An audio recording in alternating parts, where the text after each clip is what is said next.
नमस्कार। नमः परमात्मने।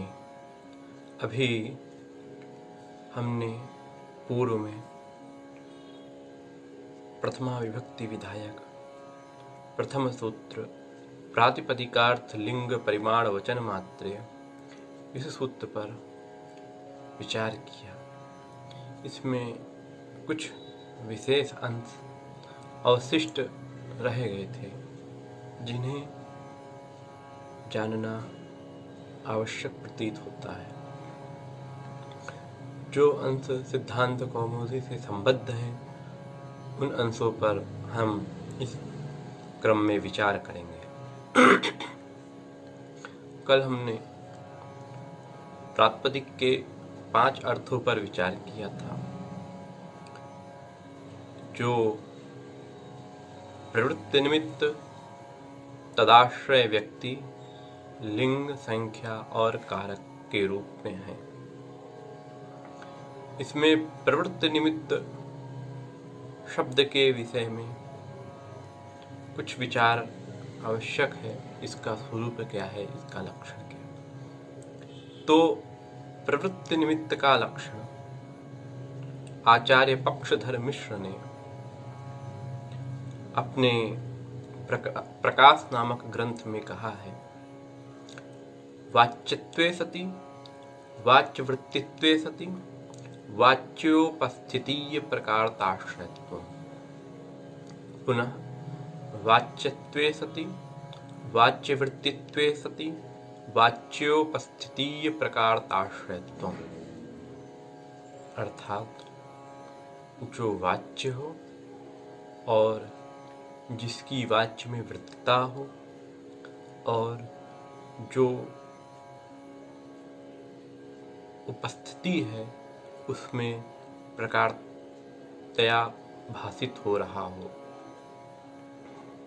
देखिए, जब हम किसी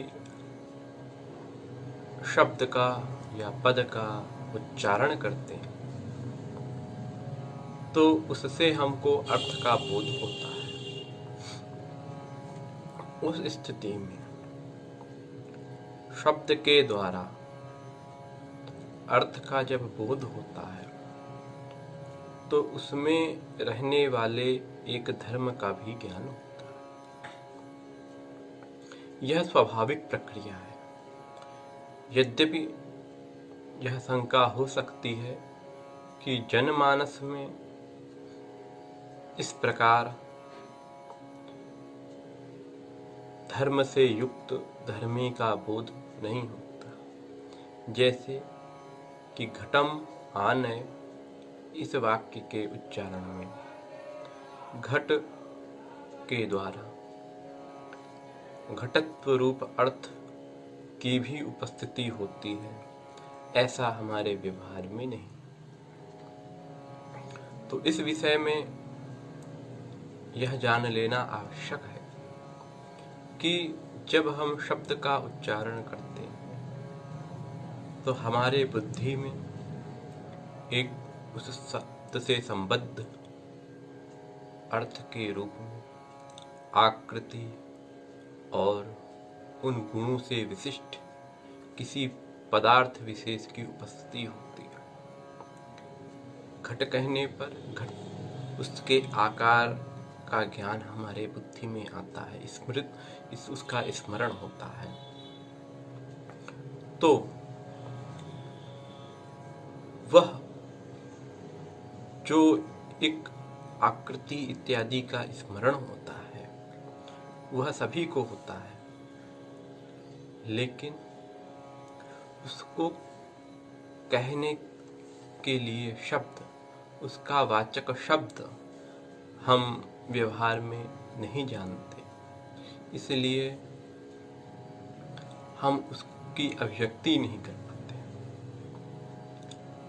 और शास्त्र का कार्य यही है कि जिस पदार्थ की जिस रूप में उपस्थिति हो रही है उसकी अभिव्यक्ति भी किसी न किसी शब्द के द्वारा अवश्य हो, तभी हम उसके स्वरूप को जान सकते हैं। आचार्य पाणिनि ने तस्य भावस्त्वतलौ, इस सूत्र के द्वारा भाव में त्व और तल प्रत्यय का विधान किया है। यह त्व और तल प्रत्यय जिस पद से जुड़ते हैं उसमें रहने वाले धर्म का बोध कराते हैं। जैसे मनुष्य में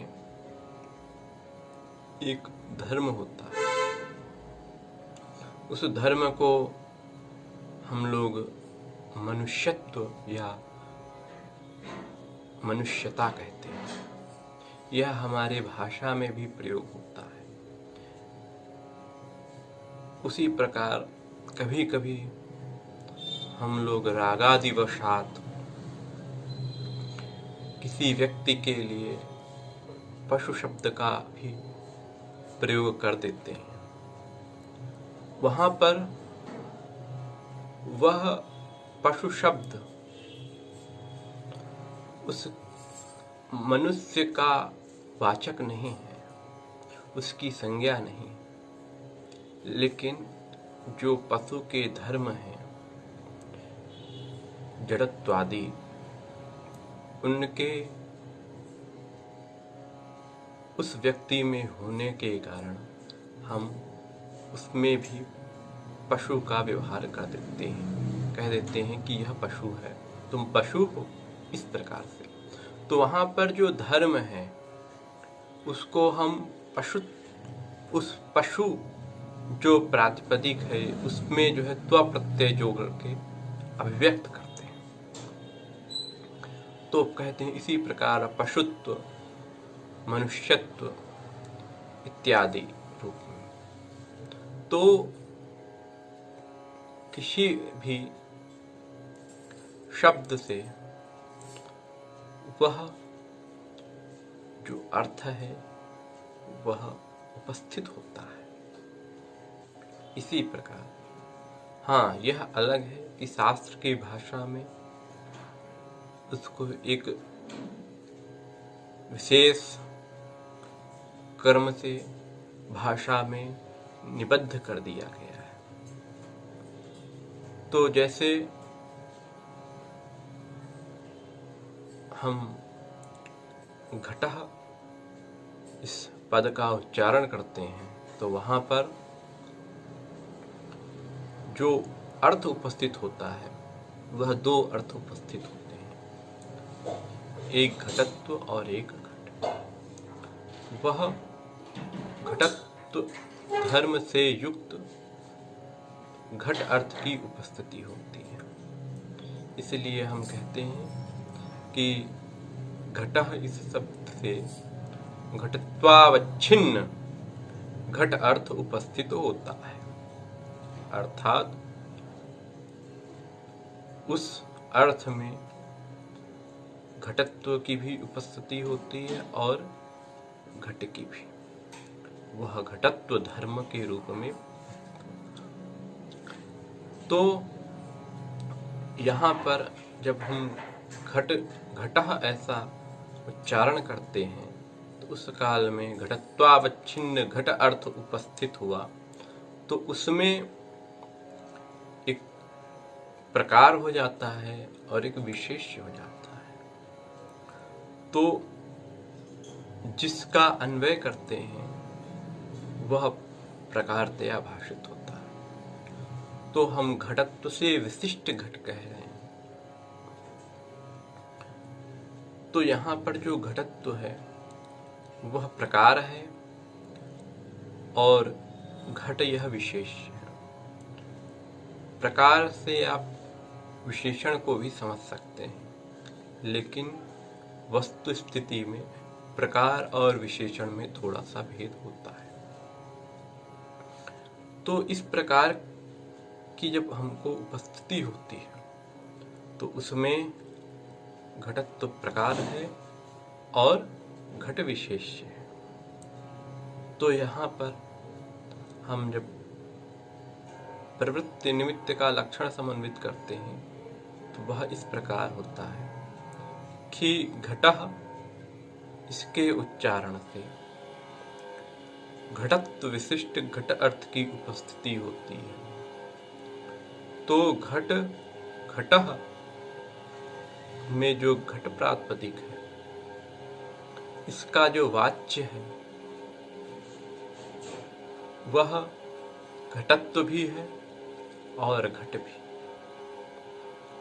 तो जो वाच्य होता है उसमें वाच्यत्व धर्म रहता है, जैसा हमने अभी बताया कि मनुष्यों में मनुष्यत्व धर्म रहता है, पशुओं में पशुत्व धर्म रहता है। उसी प्रकार जो वाच्य होगा उसमें वाच्यत्व धर्म रहेगा, जो प्रकार होगा उसमें प्रकारता रहेगी, जो विशेष्य होगा उसमें जो है विशेष्यता रहेगी। ठीक। तो यहाँ पर जब घटः के उच्चारण से घट इस प्रातिपदिक का जो अर्थ है उस अर्थ के रूप में घटत्व विशिष्ट घट की उपस्थिति होगी। तो घट का वाच्य दो अर्थ हो गए, एक घटत्व और एक घट। तो जो घटत्व है उसमें भी वाच्यता है और जो घट है उसमें भी वाच्यता है। तो दोनों में वाच्यता है। तो वाच्यता दो में, तो घटत्व में भी चली गई और घट में भी। इस प्रकार जो प्रथम जो लक्षण का अंश है वह समन्वित हो गया। फिर दूसरा अंश है वाच्य वृत्तित्वे सति। तो वाच्य जो है उसमें उसकी वृत्तता भी हो। तो घट पद से वाच्य घटत्व विशिष्ट घट है। यहाँ पर जो घट के द्वारा वाच्य घट व्यक्ति रूप अर्थ है उसमें वह जो घटत्व है वह रहता भी है। ठीक। तो वाच्य में वृत्तिता, तो जो वाच्य है उसमें वृत्तता भी है। ठीक। तो वाच्यत्व भी घटत्व में है और वाच्य में वृत्ति है और वाच्य में वृत्ति भी किस घटत्व की है, इसलिए वाच्य वृत्तता भी घटत्व में है। फिर तृतीय अंश है वाच्योपस्थिति प्रकारताश्रयत्व। तो घट पद से जब घटत्व विशिष्ट घट की उपस्थिति होती है तो वहां पर जो घटत्व है वह प्रकार के रूप में भाषित होता है और जो घट है वह विशेष्य के रूप में भाषित होता है। तो यहाँ पर जो उपस्थिति प्रकारता है वह प्रकारता भी जो है घटत्व में है। क्यों? क्योंकि घटत्व जो है वह प्रकार है और घट विशेष्य है, इसलिए घटत्व विशिष्ट घट में जो घटत्व है वह प्रकार है तो उसमें प्रकारता भी रहेगी। इस प्रकार घट पद के द्वारा घटत्व विशिष्ट घट की उपस्थिति होने पर जो घटत्व है उसमें वाच्यता भी है, वाच्य वृत्तिता भी है और वाच्य उपस्थिति प्रकारताश्रयत्व भी है। इसलिए जो घटत्व है वह प्रवृत्ति निमित्त है। इसी प्रकार अन्यत्र भी ग्रहण होता है। यह प्रवृत्ति निमित्त कहीं पर जाति के रूप में, कहीं पर क्रिया के रूप में, कहीं पर गुण के रूप में और कहीं पर यदृक्षा के रूप में गृहीत होता है। जैसे घट में जो घटत्व उपस्थित हो रहा है अर्थ के रूप में वह जाति के रूप में, और पाचकः इसके उच्चारण में जो अर्थ उपस्थित होता है वह है पाककर्ता, क्योंकि पाचक में जो है पच धातु से कर्ता अर्थ में कृत प्रत्यय है। वह कृत प्रत्यय ऋल है। ऋल त्रिचौ इस सूत्र से यहाँ पर कर्ता अर्थ में ऋल प्रत्यय का विधान है। तो इसका जो अर्थ है वह है, जो अर्थ उपस्थित होता है पाचक से वह उपस्थित होता है पाककर्ता। तो यहाँ पर जो पाक है वह कर्ता में अन्वित होता है, तो वाच्यता पाक में भी है और कर्ता में भी है। वाच्यवृत्तिता, तो वाच्य हो गया कर्ता और पाक, लेकिन पाक की जो है वाच्य जो करता है उसमें वृत्तिता है। वह उसकी वृत्ति है किसमें? कर्ता में। इसलिए वाच्य जो अर्थ है कर्ता, उसमें वृत्ति हो गया पाक। इसलिए पाक जो है वाच्य वृत्ति है और उसमें वाच्य वृत्तिता है। और जो यहाँ पर पाक है वह कर्ता में अन्वित हो रहा है, इसलिए वह प्रकार के रूप में भाषित हो रहा है, और कर्ता जो है विशेष्य के रूप में। इसलिए वाच्यत्वे सति वाच्यवृत्तित्वे सति वाच्योपस्थित प्रकारताश्रयत्व। तो वाच्योपस्थिति, वाच्य के द्वारा जो अर्थ उपस्थित हो रहा है पाक कर्ता, उसमें जो है प्रकार हुआ पाक, प्रकारता जो है प्रकारता का आश्रय भी वही पाक है। इसलिए यहाँ पर जो पाक है वह क्या है? प्रवृत्ति निमित्त है। लेकिन यह जो पाक है वह जाति रूप न होकर के क्रिया रूप है। इसी प्रकार नीलो घटः इत्यादि प्रयोग में जो नील पद है वह नीलवान का बोधक है। यहाँ पर नील प्रातिपदिक से मतु प्रत्यय होता है और उस मतु का गुणवचनेभ्यो मतपो लुगिष्टः इस सूत्र से लुक हो जाता है। इसलिए यह नील जो पद है वह नीलवान का बोधक है। तो नीलवान अर्थात नील का जो आश्रय है, व्यक्ति, घट इत्यादि द्रव्य। तो नीलः इस चारण से जो अर्थ उपस्थित होगा वो नीलाश्रय रूप अर्थ उपस्थित होगा। उसमें जो तो वाच्य जो है नील भी है तथा आश्रय रूप अर्थ भी है, नीलाश्रय जो भी होगा। तो वाच्य हो गए नील और आश्रय, और वाच्य जो यहाँ पर आश्रय है घट इत्यादि, उसमें वृत्ति भी है नील, इसलिए वाच्य वृत्ति हो गया नील और वृत्तिता चली गई नील में। और जो नील है वह प्रकार है, जो आश्रय घट इत्यादि है वो विशेष्य है। इसलिए वाच्योपस्थिति प्रकारता वह भी जो है नील में है, इसलिए प्रकारताश्रय नील हो गया। इस प्रकार वाच्यता, वाच्यवृत्तिता और वाच्योपस्थित प्रकारताश्रयत्व ये तीनों ही नील में होने के कारण जो नील है वह यहाँ पर क्या है? प्रवृत्ति निमित्त है। वह जाति रूप ना होकर के गुण रूप में।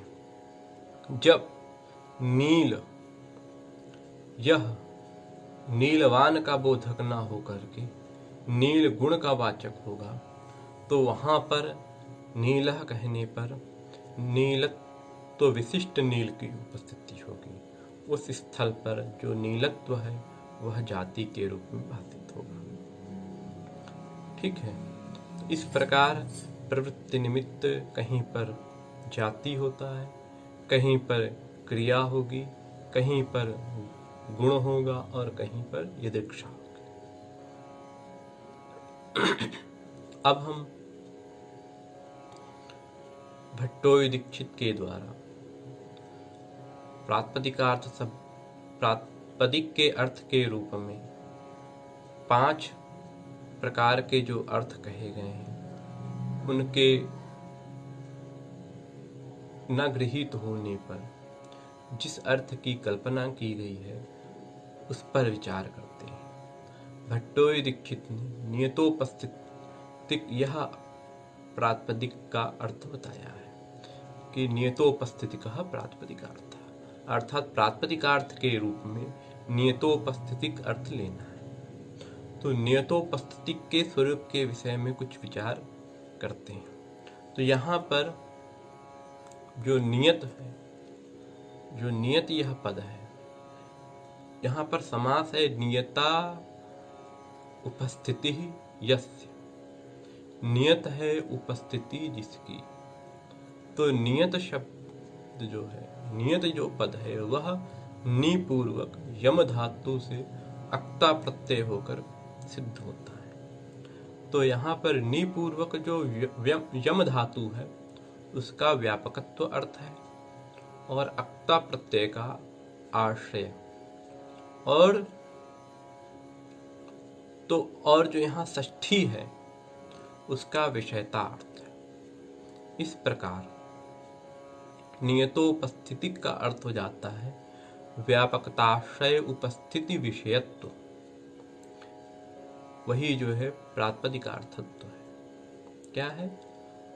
तो प्रातिपदिकार्थत्व का अर्थ हो गया व्यापकताश्रय उपस्थिति विषयत्व।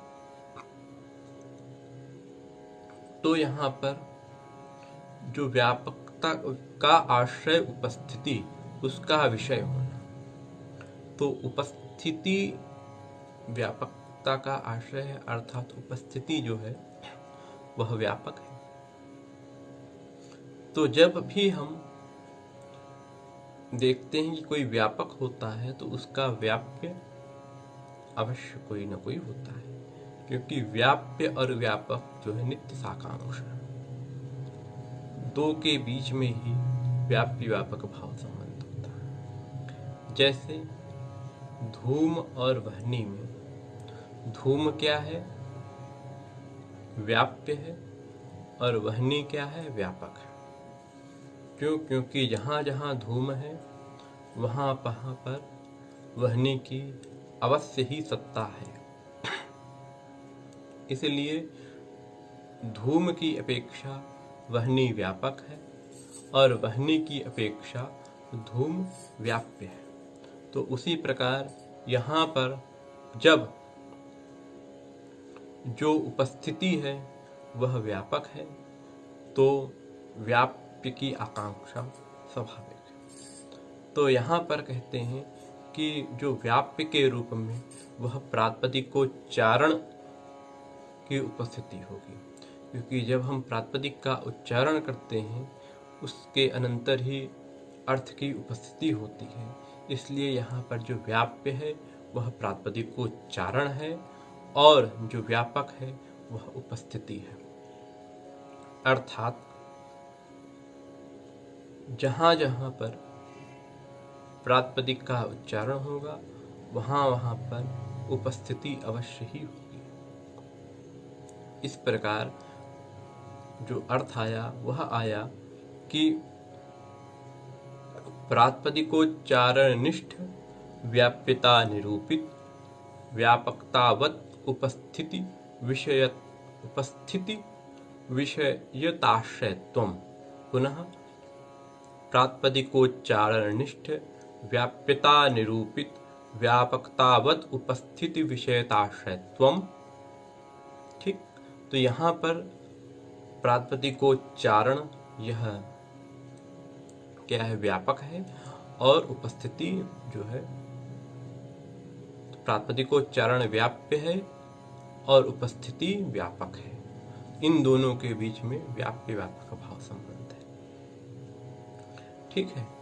अब तो जिस प्रातिपदिक के उच्चारण के अनंतर जिस अर्थ की नियमेन उपस्थिति होगी तो वही अर्थ क्या हो जाएगा, उस प्रातिपदिक को उच्चारण का व्यापक अर्थ होगा, वही जो है नियमेन उपस्थित अर्थ होगा और उसी अर्थ में जो है प्रथमा विभक्ति होगी।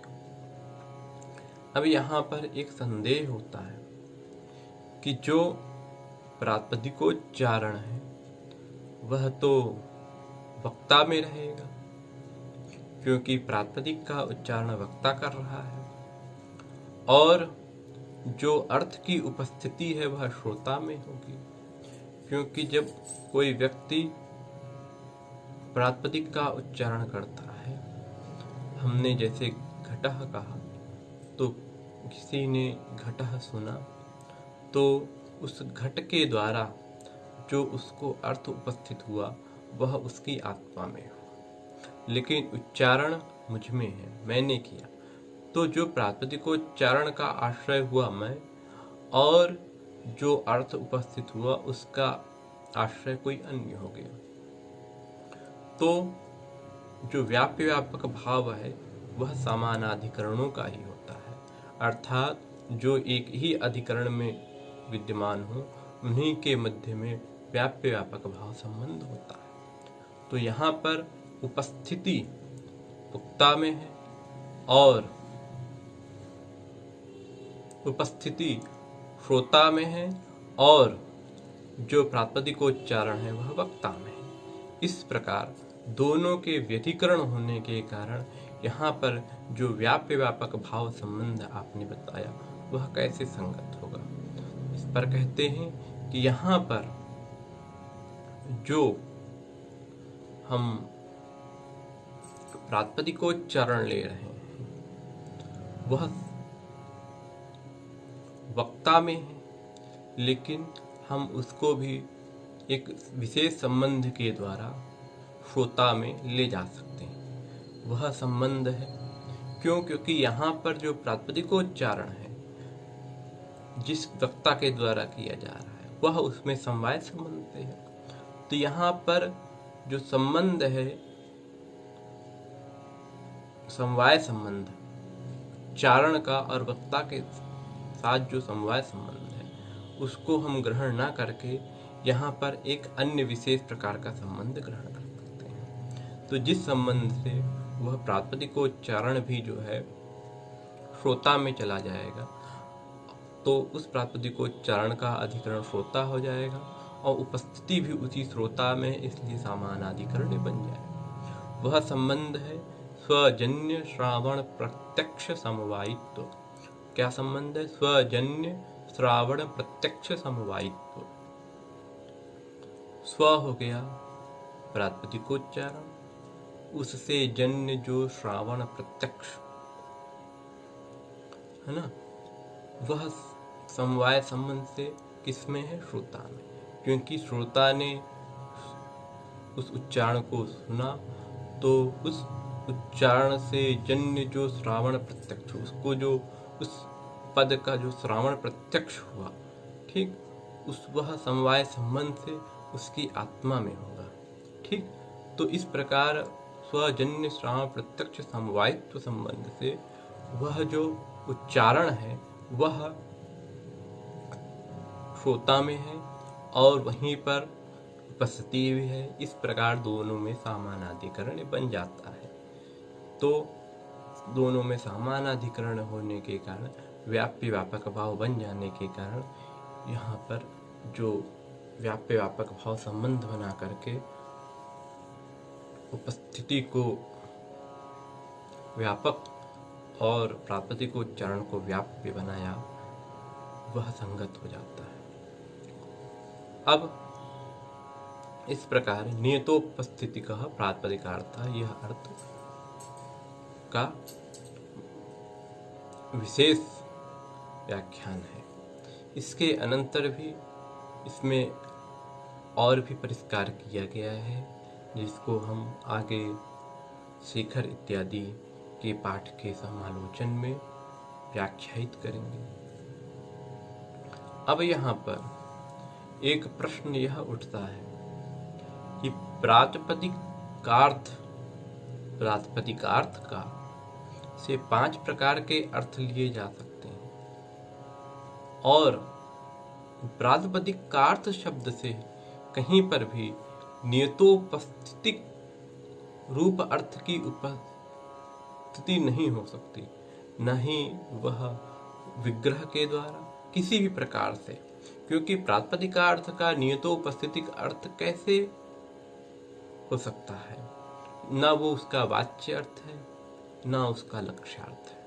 तो इस प्रकार के अर्थ की कल्पना भट्टोई दीक्षित ने कैसे की? तो इस पर कहते हैं कि नियतोपस्थितिक अर्थ की कल्पना भट्टोई दीक्षित ने महाभाष्य के टीकाकार कैयट के अनुरोध से किया है। इसके लिए संक्षेप में वहाँ का भाष्य और उस कैयट को जानना आवश्यक है। उससे स्पष्ट हो जाएगा कि भाष्यकार ने प्रातिपदिकार्थ से इस सूत्र में किनका ग्रहण किया है और कैयट के अनुरोध से भट्टोई ने उसको किस प्रकार गृहीत किया है। प्रातिपदिकार्थ सूत्र के विचार प्रसंग में भाष्यकार ने संदेह किया कि प्रातिपदिक ग्रहणम किमर्थम, इस सूत्र में प्रातिपदिक का ग्रहण किस लिए किया गया? तो फिर समाधान के रूप में कहा उच्चैः नीचैः इत्यत्रापि यथा स्यात्, अर्थात उच्चैः नीचैः इनमें भी प्रथमा विभक्ति हो जाए। तो फिर प्रश्न करते हैं कि यहाँ पर प्रथमा विभक्ति के विधान की क्या आवश्यकता है, क्योंकि इनसे प्रथमा विभक्ति आती है और उसका लुक हो जाता है। तो वैसे भी उसका दर्शन नहीं होना है, तो फिर प्रथमा विभक्ति करने की क्या आवश्यकता है? तो कह रहे हैं पदत्व की सिद्धि ही इसका प्रयोजन है, क्योंकि यदि हम यहाँ उच्चैः नीचैः इन अव्ययों से भक्ति नहीं लाते हैं तो पदत्व की सिद्धि नहीं होगी। और अपदम न प्रयुंजित, इस न्याय के द्वारा पद के बिना प्रयोग असंभव है, इसलिए इनका भी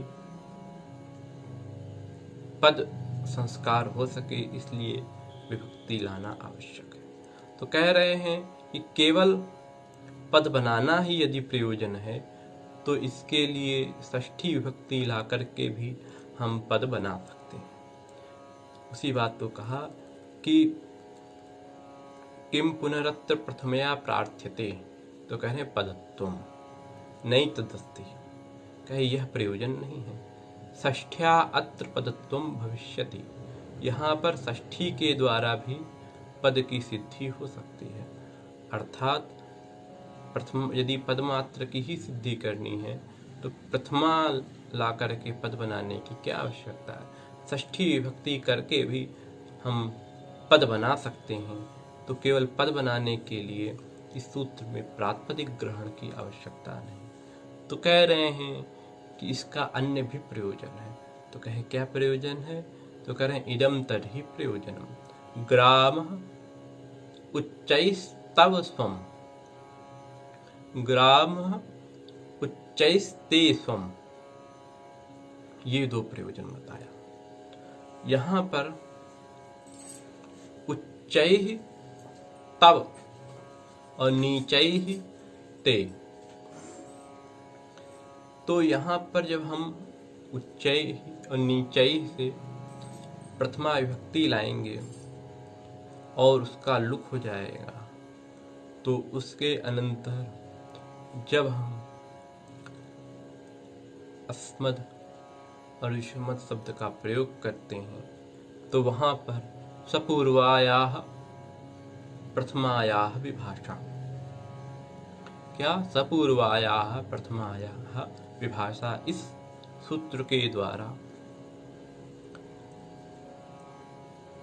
प्रथमांत पद के पूर्व में होने पर युष्मद और अस्मद शब्द के स्थान पर विकल्प से त्वमादि आदेश होते हैं। तो यहाँ पर भी उन आदेशों की सिद्धि तभी होगी जब प्रथमांत पद पूर्व में हो। अन्यथा षष्ठी के द्वारा पद बनाने पर या प्रथमांत पद के पूर्व में ना होने पर ये आदेश जो अस्मत् और युष्मत् शब्द के स्थान पे होते हैं वह नहीं हो पाएंगे। तब यह जो उच्चैस तव स्वम और नीचैस ते स्वम यह जो प्रयोग है वह असंगत हो जाएगा। ठीक, उसके बाद भाष्यकार ने फिर विचार किया कि सूत्र में लिंग ग्रहण किस लिए किया गया। तो वहां पर भाष्यकार ने समाधान दिया कि स्त्री पुमान नपुंसकम इत्यत्रापि यथा स्यात्, यानी स्त्री पुमान और नपुंसक ये जो प्रातिपदिक हैं इनसे भी प्रथमा विभक्ति आकर के पदत्व की सिद्धि हो सके, प्रथमा विभक्ति आ सके, इसके लिए जो है यहाँ पर लिंग ग्रहण किया। फिर कहते हैं नहीं तदस्ति प्रयोजन, यह इसका प्रयोजन नहीं है। एस एव चात्रास्ति प्रातिपदिकार्थ, तो कह रहे हैं यह जो स्त्री पुमान नपुंसक ये जो है इसके प्रयोजन नहीं है। क्यों? क्योंकि यहाँ पर जो है प्रातिपदिकार्थ से ही प्रथमा सिद्ध हो सकती है।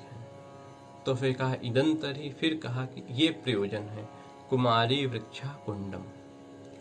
ठीक, उसके बाद तो यहाँ पर नहीं तदस्ति प्रयोजन एस एव चात्रास्ति प्रातिपदिकार्थ, एस एव इसका व्याख्यान करते हुए कैयट लिखते हैं कि यमर्थम प्रातिपदिकम न व्यभिचरति स प्रातिपदिकार्थ, अर्थात जिस अर्थ को प्रातिपदिक नहीं छोड़ता, अर्थात जिस अर्थ का व्यभिचार नहीं देखा जाता वह अर्थ प्रातिपदिक का होता है। तो व्यभिचार क्या होता है? तो व्यभिचार जो है उसके तत्सत्वे तत्सत्वम तदभावे तदभाव, अर्थात उसके रहने पर उसकी सत्ता रहना और उसके न रहने पर उसका न रहना, यही जो है उसका, अगर उस अर्थ को वह नहीं छोड़ता तो वहां पर उस अर्थ का भी विचार नहीं। अर्थात अन्वय और व्यतिरेक के द्वारा जो अर्थ प्रातिपदिक का निश्चित होता है वह अर्थ ही वहां पर उपस्थित होता है। तो यहाँ पर जो यम अर्थम प्रातिपदिकम न विचरति, ठीक, यम अर्थम जिस अर्थ को प्रातिपदिक नहीं विचरित करता वह अर्थ ही प्रातिपदिक का अर्थ है के द्वारा गृहीत होता है। तो इसी के द्वारा अर्थात वह अर्थ नियम में नहीं उपस्थित होता है, ठीक, तभी उसका विचार नहीं होगा। यदि घट पद के घट इस प्रातिपदिक के उच्चारण के अनंतर यदि किसी अर्थ का विचार हो जाता है तो वह अर्थ नियतोपस्थितिक नहीं कहलाएगा।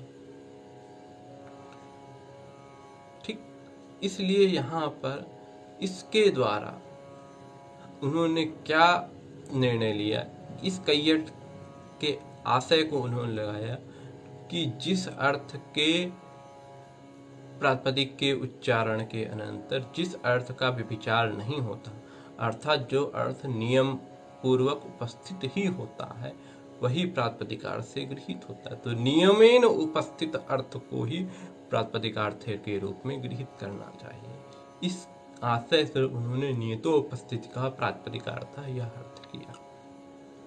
लेकिन भाष्य को देखने से लगता है कि भाष्यकार ऐसा नहीं चाहते, क्योंकि भाष्यकार ने जो प्रातिपदिकार्थ के उदाहरण दिए उस पे उन्होंने उच्चैः नीचैः और उसके बाद उन्होंने स्त्री पुमान नपुंसक इन तीन उदाहरणों को ही गृहीत किया और लिंग मात्र के उदाहरण के रूप में कुमारी वृक्षा कुंडम इन उदाहरणों को दिया। तो इन दो जगहों पर उच्चैः नीचैः, यहाँ पर प्रातिपदिक, इन प्रातिपदिकों के उच्चारण के अनंतर उच्चैस्तु और ऊंचैः, इन्हीं दो अर्थों की उपस्थिति होती है, अर्थात प्रवृत्ति निमित्त और तदाश्रय की। उसी प्रकार स्त्री, इसके उच्चारण के अनंतर जो स्त्रीत्व है वह प्रवृत्ति निमित्त के रूप में उपस्थित हो जाता है और तदाश्रय स्त्री व्यक्ति के रूप में उपस्थित होता है। पुमान में भी पुंस्त्व और तदाश्रय पुमान, पुंस, ठीक। और नपुंसकत्व में भी नपुंसकत्व और नपुंसक, इन दोनों की उपस्थिति होती है। तो यहाँ इन पांचों उदाहरणों में प्रवृत्ति निमित्त और तदाश्रय के अतिरिक्त अन्य किसी अर्थ का भान नहीं होता, और इन्हीं को प्रातिपदिकार्थ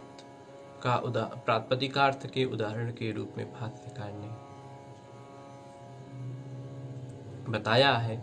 इसलिए यहाँ पर प्रातिपदिकार्थ से नियतोपस्थितिक अर्थ न लेकर के प्रवृत्ति निमित्त तदाश्रय मात्र अर्थ ही भाष्य को अभिप्रेत है, यह इस व्याख्यान से स्पष्ट होता है। और भाष्यकार ने लिंगाधिक्य के उदाहरण दिया, कुमारी वृक्षः कुंडम। यहाँ पर कुमारी से कुमारत्व, तदाश्रय कुमारी या कुमार की और स्त्रीत्व अर्थ की और संख्या की उपस्थिति होती है। तो यहाँ पर प्रवृत्ति निमित्त तदाश्रय से अतिरिक्त स्त्रीत्व अर्थ जो है आधिक्येन भाषित हो रहा है, तो इसलिए इसको लिंगाधिक्य के उदाहरण के रूप में दिया। यदि नियतोपस्थितिक अर्थ भाष्य को अभिप्रेत होता तो यहाँ पर भी नियतोपस्थिति जो है अर्थ की होने के कारण उस अर्थ का जो है, उस अर्थ के बोधक जो कुमारी है, इस यहाँ पे भी प्रातिपदिकार्थ में भी प्रथमा सिद्ध हो जाती, लिंगाधिक्य के उदाहरण के रूप में इसको देने की आवश्यकता नहीं। लेकिन यहाँ पर यह प्रश्न उठता है कि जो कुमारी यह प्रातिपदिक है, यहाँ पर कुमार तो यह प्रवृत्ति निमित्त है और कुमार, ठीक, व्यक्ति, और स्त्री जब हम प्रत्यय कर देंगे तो उसके समय व्यवहार में जो है स्त्रीत्व और उसके अभाव में पुंस्त्व अर्थ की उपस्थिति होती है, इसलिए यह नियत लिंगक नहीं है। तो फिर यह जो है लिंगाधिक्य का उदाहरण स्वतः है। यहाँ पे लिंग का आधिक्य होने के कारण इसको जो है प्रातिपदिकार्थ के उदाहरण के रूप में भाष्यकार ने नहीं दिया। इसलिए इससे यह नहीं सिद्ध किया जा सकता कि प्रातिपदिकार्थ से नियतोपस्थितिक अर्थ ही गृहीत होगा। तो इस पर कहते हैं कि वृक्षः और कुंडम। तो वृक्षा जो है नित्य पुल्लिंग शब्द है, इसलिए यहाँ पर जो है वृक्षत्व, वृक्ष और पुंस्त्व और संख्या की नियमेन उपस्थिति हो रही है, इसलिए जो है ये प्रातिपदिकार्थ मात्र का उदाहरण बन सकता था। फिर इसको लिंगाधिक्य का जो उदाहरण, लिंग मात्र का जो उदाहरण दिया वह कैसे संगत होगा, इससे यहाँ पे यह निर्धारित होता है कि प्रातिपदिकार्थ यहाँ पर नियतोपस्थितिक अर्थ भाष्य को अभिप्रेत नहीं। इस प्रकार यह विचार हुआ। तो भाष्यकार के मत में जो है यहाँ नियतोपस्थितिक अर्थ गृहीत नहीं है, अपितु प्रवृत्ति निमित्त आश्रय मात्र ही अर्थ उनको मान्य है।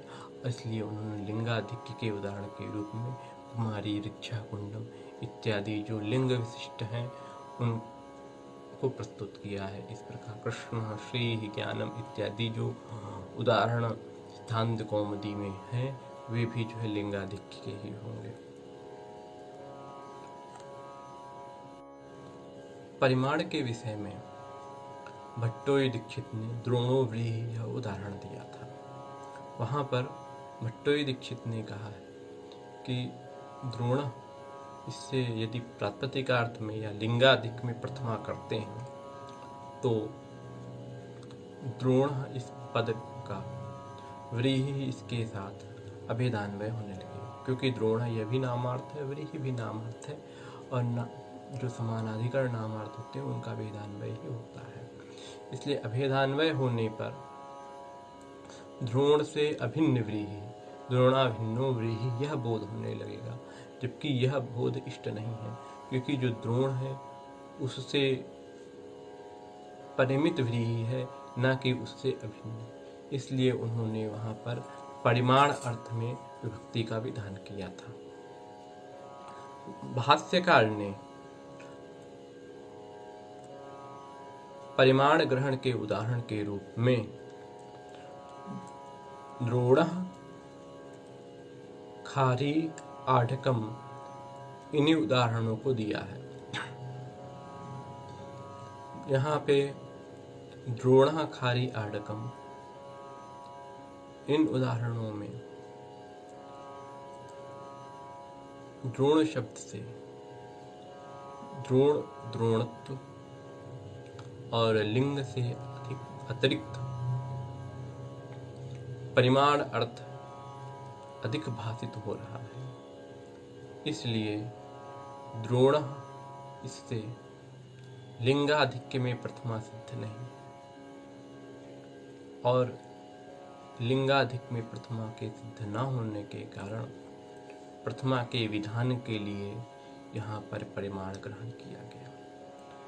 तो इस प्रकार परिमाण मात्रे इसका जो अर्थ है वह परिमाण अर्थ में न होकर के परिमाणाधिक्य में प्रथमा होती है। यह भाष्य सम्मत अर्थ आता है।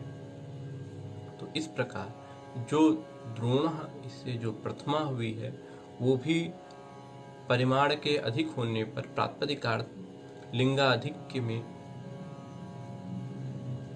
लिंग प्रातिपदिकार्थ में ही प्रथमा है, अर्थात तो वहाँ प्रातिपदिकार्थ से अतिरिक्त लिंगाधिक्य है और परिमाणाधिक्य भी है। लेकिन वह प्रथमा किसी विशेष अर्थ को न कह करके जो प्रातिपदिक, जो द्रोण का जो प्रातिपदिक है उसी अर्थ को कहेगी। इसलिए द्रोण जो प्रथमा है उसका कोई अपना स्वतंत्र अर्थ नहीं होगा। ठीक उसी प्रकार उन्होंने खारी उदाहरण दिया और आढ़कम ये उदाहरण दिया। ये भी जो है परिमाण विशेष के वाचक हैं। इन स्थलों पर भी प्रवृत्त निमित्त दाश्रय लिंग के अतिरिक्त परिमाण अर्थ अधिक भाषित हो रहा है, इसलिए लिंगाधिक्य में प्रथमा सिद्ध नहीं है। उसके विधान के लिए यहाँ पर परिमाण ग्रहण सूत्रों में किया गया। इस भाष्य से यह सिद्ध होता है कि जो व्याख्यान भट्टोई दीक्षित ने किया है वह भाष्य को कार को सम्मत नहीं है। अब यहाँ पर एक प्रश्न यह है कि यदि भाष्यकार ने इस प्रकार का अर्थ नहीं किया है तो इस प्रकार का अर्थ भट्टोई दीक्षित ने कहाँ से किया? वह अर्थ भी भट्टोई दीक्षित ने कैयट के ही अनुरोध से किया है। कैयट ने इस भाष्य पर लिखा है कि यदा मानमेय संबंधात् व्रीह्यादौ द्रोणादयो वर्तन्ते तदा व्यभिचारान्नास्ति मेयस्य प्रातिपदिकार्थत्वम्। अर्थात मानमेय संबंध से जब द्रोण व्रीहि अर्थ को कहेगा तब अर्थ के विचार होने पर वहां पर प्रातिपदिकार्थ में प्रथमा सिद्ध नहीं। कैसे? जब मानमेय संबंध अर्थात एक मापक और एक माप्य, तो द्रोण जब व्रीहि का मापक होगा, जब द्रोण मानमेय संबंध से व्रीहि को कहेगा तब उसका व्रीहि अर्थ होगा, और जब अन्य को कहेगा, अन्य जो माप्य वस्तु है उसको कहेगा तो वह अर्थ होगा। इस प्रकार वह अर्थ जो है नियत में नहीं उपस्थित हो रहा, उस अर्थ का विचार हो जाएगा, क्योंकि कभी जो है व्रीहि अर्थ की उपस्थिति होगी, कभी अन्य अर्थ की उपस्थिति होगी। इस प्रकार अर्थ के विचरित होने पर वहाँ पर प्रातिपदिकार्थ में प्रथमा सिद्ध नहीं है, इसलिए वहाँ पर प्रथमा विधान के लिए परिमाण ग्रहण आवश्यक है। तो इस कैयट के वचन को देख करके, क्योंकि उन्होंने मान में संबंधात द्रोण जो है, जब व्रीहि इत्यादि अर्थों में द्रोण प्रयुक्त हो, द्रोण यह प्रातिपदिक प्रयुक्त होता है, तो इस अर्थ को देख करके उन्होंने द्रोणो व्रीहि ऐसा उदाहरण बना दिया। और मान में संबंधात, तो उसको लेकर के उन्होंने कहा कि द्रोण का जो है व्रीहि में मान में संबंध से अन्वय होता है, इसलिए द्रोण का जो अभेद संबंध होने पर इष्ट अर्थ नहीं आ सकता, इसलिए यहाँ प्रातिपदिक अर्थ में प्रथमा नहीं कर सकते, अपितु परिमाण अर्थ में प्रथमा करेंगे। तो फिर उस परिमाण अर्थ में जो प्रथमा है उसका मान में ये संबंध से व्रीहि में अन्वय हो जाने पर अभिष्ट अर्थ हो जाता है। फिर संख्या के विषय में भाष्यकार ने कहा है कि उक्तार्थानाम प्रयोग, इस न्याय से विरोध, इस न्याय से प्रकृति के द्वारा ही एकत्व अर्थ के उक्त होने पर पुनः उसी अर्थ में प्रत्यय का विधान नहीं हो सकता, इसलिए एक इस प्रातिपदिक से सुविभक्ति नहीं आ सकती, और यदि सुविभक्ति नहीं आती है तो पद सिद्धि नहीं होगी, इसलिए वचन ग्रहण किया गया। वचन ग्रहण करने से वचन ग्रहण सामर्थ्यात यहाँ पर जो है एक से सुविभक्ति आकर के एक का यह पद बन जाता है। इसी प्रकार अन्य संख्याएं के विषय में भी जानना चाहिए। यहाँ पर हमने भाष्य को विचार किया और जिन स्थलों पर भट्टोई दीक्षित का भाष्य से कुछ अंश में विरोध दिखाई पड़ रहा था, या उन्होंने कैयट को प्रमाण मान करके जिस प्रकार व्याख्यान किया और कैसे वह अर्थ निकला, इस पर भी विचार किया। लेकिन प्रौढ़ मनोरमा और शेखर ग्रंथ में भी इस पर विस्तार से चर्चा की गई है, उस पर विचार हम कभी आगे के पाठों में करेंगे। लेकिन इस पाठक्रम में क्योंकि सिद्धांत कौमुदी का अध्ययन किया जा रहा है, तो उस क्रम में जो अत्यधिक महत्वपूर्ण विषय हैं, वहाँ के जो महत्वपूर्ण भाष्य हैं, उनका पर्यालोचन आवश्यक प्रतीत होता है ज्ञान की दृष्टि से, इसलिए तावन मात्र का ही हमने यहाँ पर विचार किया। धन्यवाद।